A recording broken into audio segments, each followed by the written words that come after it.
Mamo, salamat po sa mga dasal niyo. Hindi niyo po kami sinukuan.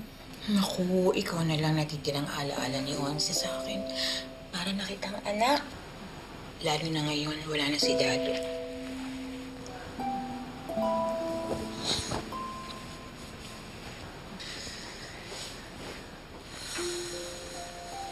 Justin, salamat.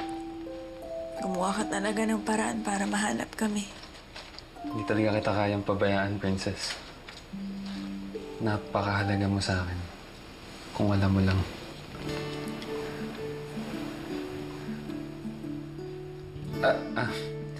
Napakahalaga. Ganun kasi talaga ako sa kaibigan.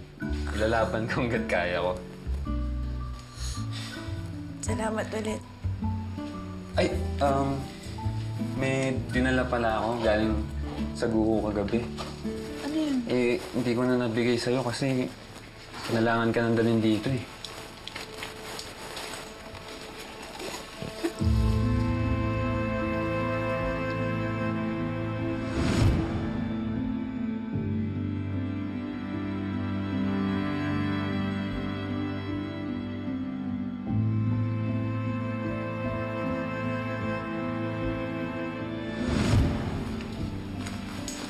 Tay,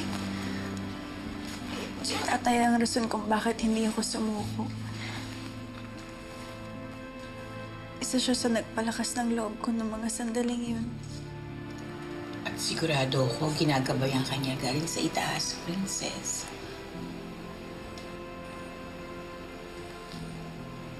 Salamat, Tay. Justin, salamat. Sobrang na-appreciate ko to.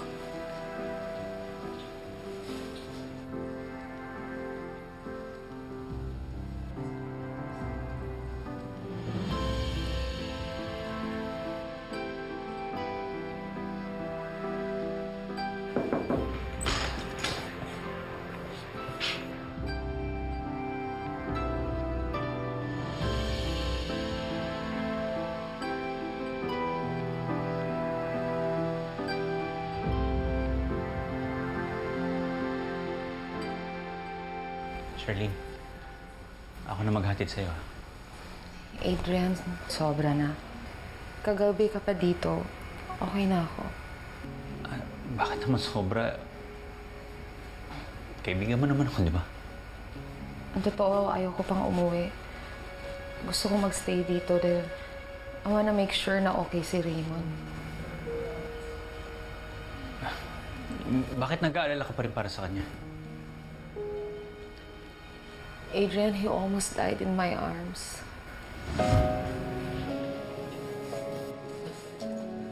Raymond! Raymond, gumising ka! Gumising ka, please! Mahal! Mahal, gumising ka! Mahal na mahal kita! Gumising ka, please! Mahal!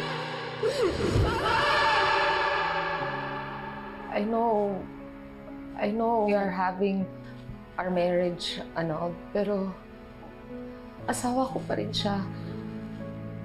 At asawa pa rin niya ako. Di ba may kinakasama na siyang iba? Kahit pa. Teka. Nagbago na ba yung isip mo tungkol sa kanya?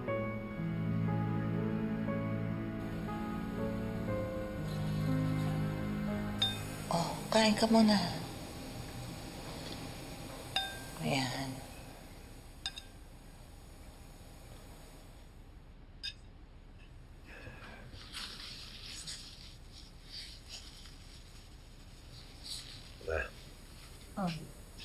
Nasaan si Charlene?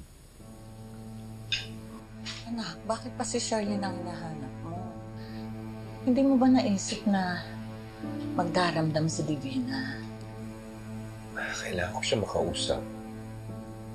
Para ano pa, anak? Kasama na niya yung kalaguyo niyang abogado, hindi ba? Ma, please. Please tell her, kailangan ko siya makita, kailangan ko siya makausap. Bakit ka ba nagkakaganyan ngayon sa ex mo? Ano ba talaga nangyari sa inyo sa guho?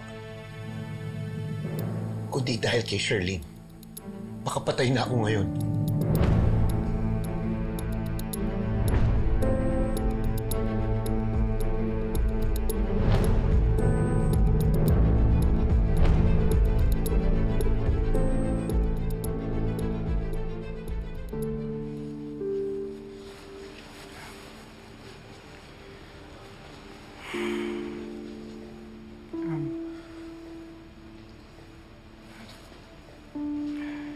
Gusto ko lang kamustahin ang lagay mo. Okay lang ako, Xavier. Sure ka, okay ka lang? Princess, sobrang nag-alala talaga ako sa'yo. Ngayon ako naman yung nag-aalala. Alam ba ng girlfriend mo na nandito ka? Mamaya mang-away na naman yun, Xavier. Wala pa akong lakas para lumaban. Oo nga, Xavier. Baka mas mabuting doon ka na sana muna. Okay ka lang? Alam kong ikaw nakakita kay Princess. Pero hindi ibig sabihin na merit ka na para pagbawalan kami mag-usap. Xavier, hindi ka niya pinagbabawalan. Pinapaalalahanan ka lang niya. Ayaw na namin ng gulo, okay? Princess, gano'n na ba tingin mo sa akin? Gulo?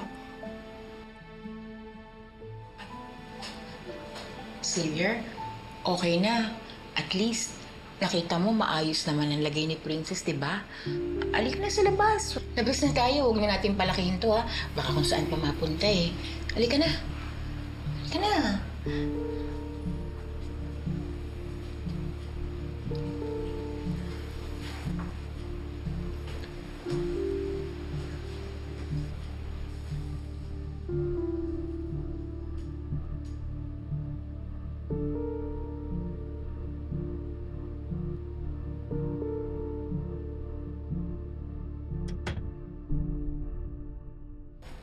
Ate, akala ko ba si Adrian yung maghahatid sa'yo?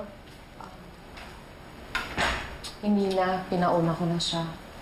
Ha? Teka, bakit? Mimi, nung lumindol at nung natrap kami ni Raymond, meron ako napatunayan sa sarili ko. Hindi ko kayang mawala si Raymond sa buhay ko. Mahal na mahal namin ang isa't isa, Mimi. Pero ate, paano yung annulment? Eh, di ba pinaprocess na yun? Tsaka paano yung divina na yun? Hindi ko alam. Basta ang alam ko, mahal na mahal ko siya at hindi ko kayang mawala siya sa buhay ko. Hindi ako aalis dito sa hospital hanggat hindi kami nagkakausap. Sige ate. Ganito na lang, dadalhin ko na muna to, tapos babalikan kita dito. Okay? Mimi. Thank you. Ano ka ba, ate? Ikaw pa ba? Huwag ka na umiyak, ha? Sige na.